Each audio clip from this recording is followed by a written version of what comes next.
حدیث کی سب سے بڑی کتاب بخاری شریف میں اس واقعے کو 7 جگہ پر بیان کیا گیا ہے۔ اس سے اس کی اہمیت کا پتہ چلتا ہے۔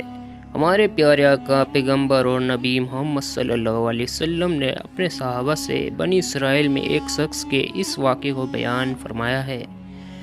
بنی اسرائیل میں سے ایک شخص کو 1000 دینار کی ضرورت تھی۔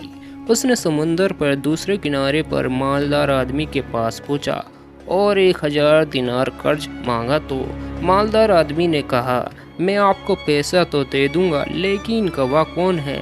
گواہ تو لے کر آؤ۔ اس شخص نے کہا، میرے اور تمہارے بیچ اللہ گواہ ہے، یہی کافی ہے۔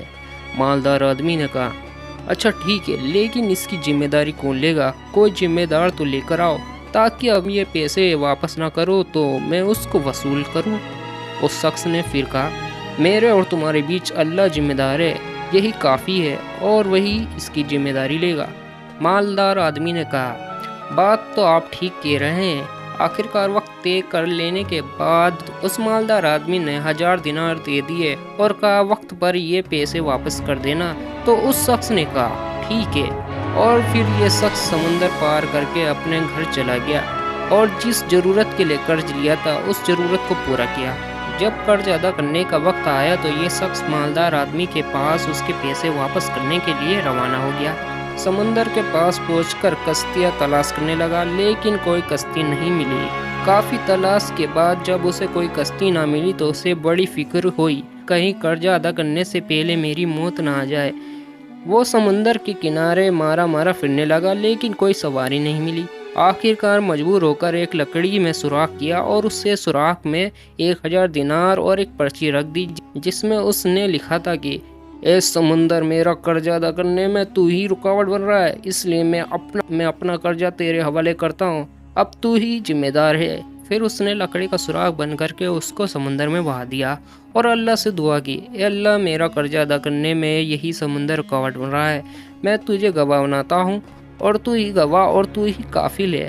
جب قرض ادا کرنے کا وقت آیا تو وہ مالدار آدمی بھی سمندر کے پاس کنارے پر آیا تو اسے بھی کوئی سواری نہیں ملی، لیکن دیکھتا کیا ہے کہ ایک لکڑی سمندر میں بہتی ہوئی چلی آ رہی ہے۔ جب وہ لکڑی کنارے پر آ گئی تو اس نے اس نیت سے اس کو اٹھا لیا کہ کسی کام آ جائے گی، لیکن جب گھر لے جا کر چیرا تو اسے 1000 دینار اور وہی پرچی ملی۔ مالدار آدمی اس پرچی کو پڑھ کر حیرت میں پڑ گیا، لیکن قرض لینے والے شخص نے 1000 دینار کا انتظام اور کیا، اور پھر اسے اس مالدار آدمی سے ملاقات کا موقع مل گیا تو اس نے اس کو وہ پیسے دینا چاہے، لیکن مالدار آدمی نے کہا، تمہارے پیسے اور پرچی مجھے مل چکی ہے۔ اور اس واقعے سے دونوں لوگوں کے درمیان ایمان کی ایک نئی چنگاری روشن ہوئی۔ اس سے ایک سبق ملتا ہے کہ جو اللہ کا ہوتا ہے، اللہ تعالیٰ سمندر اور درختوں کو بھی اس کے حکموں پر چلا دیتا ہے، اور اللہ ایسے لوگوں کو حقیقی طور پر محبت رکھتا ہے۔ بخاری شریف میں یہ واقعہ بہت تفصیل سے ہے۔ اگر یہ ویڈیو اور واقعہ پسند آیا تو لائک ضرور کر دیں اور ہمارے چینل کو سبسکرائب کرنا نہ بھولیں۔ ملتے اگلے ایک نئے واقعے کے ساتھ۔ اللہ حافظ۔